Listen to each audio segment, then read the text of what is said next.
আজ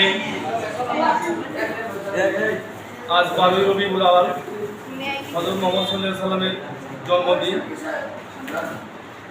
সিমলা জামুন্নেসা উচ্চ বিদ্যালয় কর্তৃক দীর্ঘ সময় এই অনুষ্ঠানটি পরিচালিত হয়ে আসলো।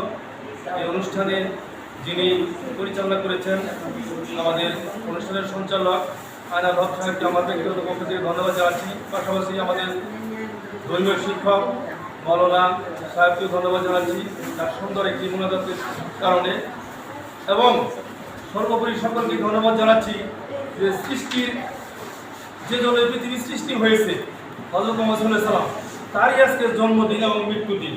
সেই অনুষ্ঠানে আমরা তারা শরীক হতে পেরেছি, এই জন্য আমরা নিজেদেরকে ধন্য মনে করছি এবং এটা উসুলা করে আমার এই ছাত্র ছাত্রী সহ এই বিদ্যালয়কে আল্লাহ তাআলা কবুল করে নিব। এবং যারা উপস্থিত হয়েছে আমার মনে হয় এই বিদ্যালয়ের সৃষ্টির থেকে যারা এই বিদ্যালয়ের সৃষ্টিতে ভূমিকা রেখেছে তাদের সকলের আত্মার মাগফিরাত কামনা করছে। এবং এটার উসুল্লায় আমাদের যারা পিতা মাতা বা ময় মুরব্বী যারা আছে বা বিদ্যালয়ের শিক্ষার্থী বা কর্মচারী বা অভিভাবক এবং অন্যান্য যারা এই বিদ্যালয়ের প্রতিষ্ঠানে যারা কমিটিতে ছিলেন, যারা ভূমিকা রেখেছেন তাদেরকে আল্লাহ মাফ করে। পাশাপাশি আমি আর কথা বাড়াবো না, এই জন্যই ধন্যবাদ জানাচ্ছি যে যারা এই অনুষ্ঠানে অন্য অনুষ্ঠানে শরীক না হলে কোনো সমস্যা নাই, কিন্তু কার অনুষ্ঠানে আজকে শরীক হয়েছে আমরা, এই জিনিসটা কিন্তু ভাববার বিষয়।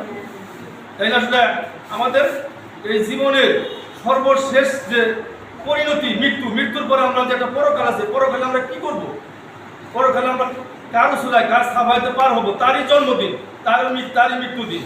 আর এমন একটা জিনিস দিন তার জন্ম হয়েছে 63 বছর বয়সে মারা গেছে, তার জন্ম যে হয়েছে এটার ব্যাপারে আমি কালকে ধনবাড়ি মসজিদে নামাজ পড়েছি। সেখানে মোল্লা যেটা ওয়াজ করলো যে হযরত মুহাম্মদ সাল্লাল্লাহু আলাইহি সাল্লামের জীবন, তিনি যে জন্ম নিয়েছে দিনে যাতে গর্ব না করতে পারে এই জন্য দিনেও না, আবার রাত যাতে গর্ব করতে না পারে এই জন্য রাতও না। এমন একটা সময় তার জন্ম হয়েছে, সৃষ্টিকর্তা তার এমন সময় তার জন্ম দিচ্ছে।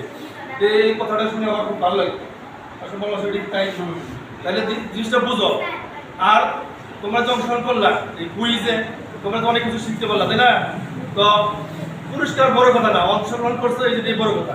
তো আমি সর্বোপরি আমি আর কথা না বাড়িয়ে এই বিদ্যালয়ের পক্ষ থেকে সকলকে ধন্যবাদ জানিয়ে এবং সুস্বাস্থ্য কামনা করে আজকের এই অনুষ্ঠান এখানে সমাপ্তি ঘোষণা করছি। আসসালামু আলাইকুম।